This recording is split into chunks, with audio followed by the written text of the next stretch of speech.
It's me, Mrs. Main, and I still have not cleaned out my home office. This is what's called procrastination.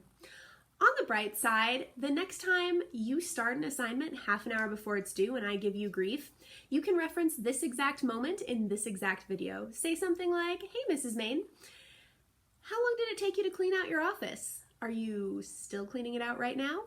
And I will be like, "Fair point, kid. Have some extra time."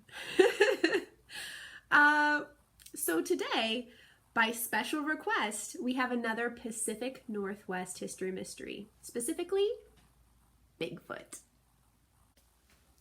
So most of you probably already know the legend of Bigfoot. Basically, it's a giant, hairy, ape-like creature, 7, 8, 9 feet tall, leaves big footprints, hence the name Bigfoot. Also sometimes known as Sasquatch, which comes from a Native American word. The Native Americans that live in the Pacific Northwest have had legends of an ape-like creature roaming the woods for a really long time. And reports of Bigfoot in newspapers or by settlers date back to 1888. And then, of course, there's the famous 1967 Patterson film. Brace yourself, I'm going to show it to you real quick.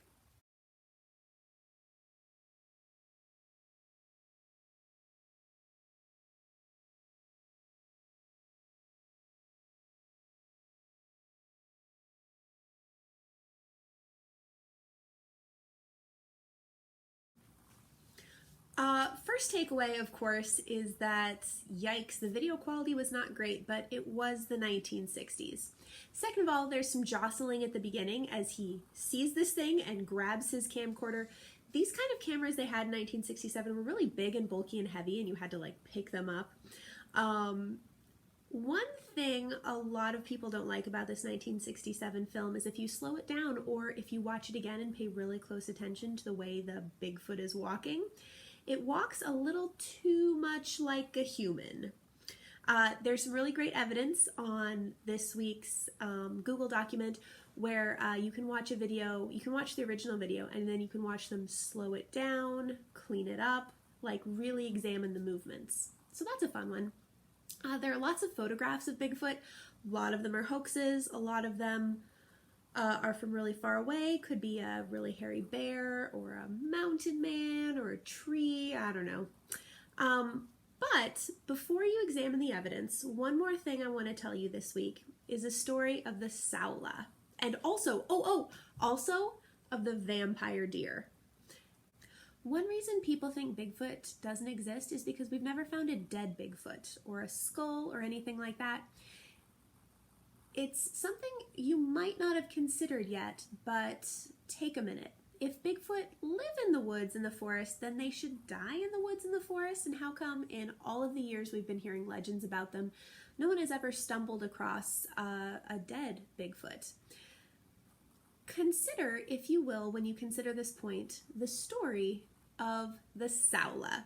Now, in remote parts of Vietnam and Laos, there was a legend of this horned beast. They called it the Asian unicorn because it has 2 horns, but if you look at it from the side, it looks like it only has 1 horn.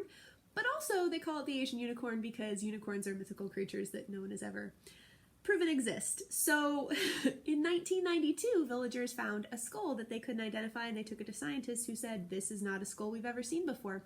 Turned out to be the skull of the Saula. It was 1999 before anybody got a picture of the Saula, and it was 2010 before anybody captured a live one. So for most of human history, this animal was considered mythical, and then we've just discovered it 10 years ago, 20 years ago. I also want to tell you about the vampire deer. It's the exact same story as the Saula, basically, but just look at those glistening fangs on that deer. It's called a cashmere musk deer, and pretty much the same story as the Saula. We didn't think it was real, but then scientists got some good pictures. They still know very little about this animal, but they do know that it's real. So think about that when you think about Bigfoot. Just saying. Just like every week, click on the link below or check your inbox, because if you've signed up for our History Mystery Club emails, You'll get one every Monday with all the links anyway. Go to the Bigfoot Google page and read the introduction, read the facts, skim the evidence. There's some really interesting evidence this week. You're gonna have to look closely at video evidence. And also there's a really cool web page I've included where you can click on the names of the various tribes and get their version of the legend of Bigfoot, which is very cool. I highly recommend that. Take this survey and join us on Thursday for our Zoom conference where we talk about whether or not Bigfoot is real. Happy sleuthing!